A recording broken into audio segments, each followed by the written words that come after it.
नमस्ते बच्चों। आज हम लोग प्राकृतिक संख्या के बारे में जानेंगे कि ये क्या होता है और इसे हम प्राकृतिक संख्या क्यों कहते हैं। यहाँ देखिए, ये चित्र बना हुआ है, आपका पतंग है, कितनी है इसको काउंट करते हैं हम। 1 2 3 4, तो ये कुल कितनी हो गई? 4। इसी तरह से ये मछलियों की संख्या कितनी है? 1 2, तो मछली कुल कितनी हुई? 2। यहाँ ये पेंसिल 1 2 3 4 5 6 7, देखिए इसको हम लिख दे रहे हैं 3 4 5 6 7, तो इनकी संख्या 7 है। अब हमने इसमें गिनना कहाँ से प्रारंभ किया? 1 से। पतंग भी 1 से गिन रहे थे, मछली को भी 1 से गिनना शुरू किया, इन पेंसिल्स को भी हमने 1 से गिनना शुरू किया है।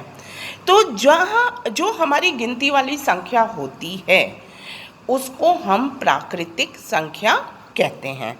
इसको आप लोग, ये परिभाषा है प्राकृतिक संख्या की, इसको आप अपनी कॉपी में लिख लेंगे। पॉज कर लीजिए वीडियो और इसको लिख लीजिए और पढ़ने के लिए। प्राकृतिक संख्या, हम वस्तुओं को गिनने के लिए जिन संख्याओं का प्रयोग करते हैं उन्हें गिनती की संख्या या प्राकृतिक संख्या कहते हैं। अब इसके बाद एक आता है संख्या और संख्यांक। यहाँ देखिए हमने बनाया है, यहाँ पर एक खाने में, एक पहले चित्र में 4 सेब हैं, दूसरे में पहले में ये सेब है, फिर दूसरे में गेंद है और तीसरे में आइसक्रीम है। अगर आपसे पूछा जाए कि सेबों की संख्या क्या है तो आप बताएंगे 1 2 3 4। इसी तरह गेंदों की संख्या कितनी है? 1 2 3 4। आइसक्रीम की संख्या कितनी है? 1 2 3 4। ये सभी 4 हैं। तो जो हमको गिनते हैं या जिससे हमें ये पता चले कि कोई चीज़ कितनी है, मान लीजिए किसी के पास 2 पेन है, किसी के पास 3 पेन है, तो जब हम पूछेंगे तुम्हारे पास कितनी पेन है, आप कहेंगे 2। दूसरा बच्चा बताएगा उसके पास 3 पेन है। तो ये जो 2 है 3 है या यहाँ सेबों की गेंदों की संख्या है जिससे पता चल रहा है, वो हमारी क्या हो गई? वो उसको हम संख्या कहते हैं, जिससे हमें पता चले कि किसी के पास कोई भी वस्तु कितनी है। अब उसके बाद संख्यांक आता है। इसमें क्या होता है कि अब मान लीजिए हमें ये पता है कि ये 4 है, ये 3 है, ये 2 है, लेकिन अगर हम सीधे नहीं कह पा रहे, हमें उसको लिख करके बताना है। तो जो लिखने का तरीका है बच्चों, जिस तरह से हम लिखते हैं उसको हम संख्यांक कहते हैं। जैसे यहाँ पर देखिए, हाँ पहले यहाँ 4 लिखने के लिए इस प्रकार से लिखा गया, या अगर हिंदी होता तो हम इसको इस तरह से लिखते हैं। रोमन में हम इसे इस प्रकार से लिखते हैं। इसी तरह ये 2 इंग्लिश का है, हिंदी में हम इसे, हिंदी में ये 2 होता है इसी तरह से, और रोमन में ये 2। 7 है, हिंदी में इस तरह प्रकार से लिखा जाता है और रोमन में इस तरह से। तो अलग अलग पद्धतियों में अलग अलग तरीके से लिखा जाता है। तो जो ये लिखने का ढंग होता है ना, जिस तरह से हम उसे लिखते हैं उसी को संख्यांक कहते हैं। तो ये दोनों परिभाषाएं भी बच्चों आप लोग वीडियो को पॉज करके अपनी कॉपी में लिख लेंगे।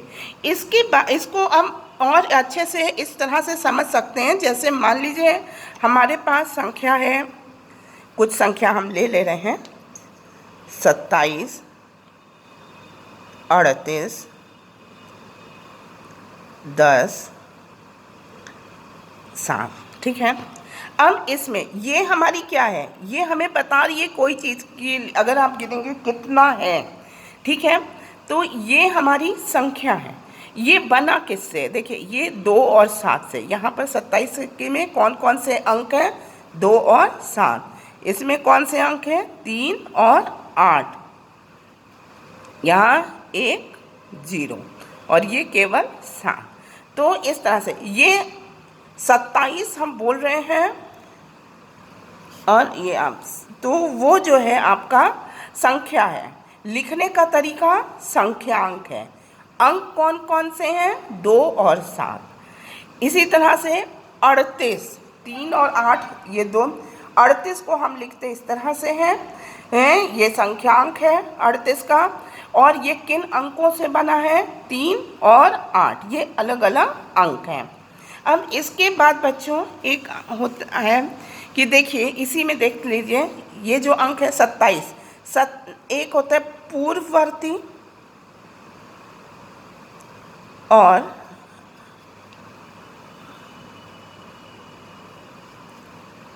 अनुवर्ती।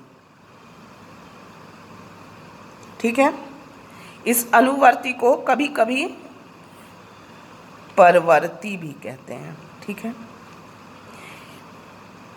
इसे पूर्ववर्ती और अनुवर्ती। इसी संख्या को ले लीजिए 27। 27 में से कि पूर्व मतलब क्या होता है बच्चों? पहले।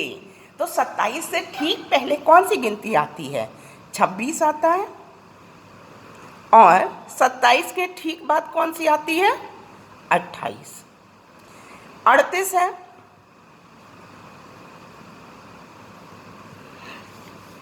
38 है। 38 के ठीक पहले कौन सी गिनती आती है? 37, 3 7। और 38 के ठीक बाद कौन सी आएगी? 39।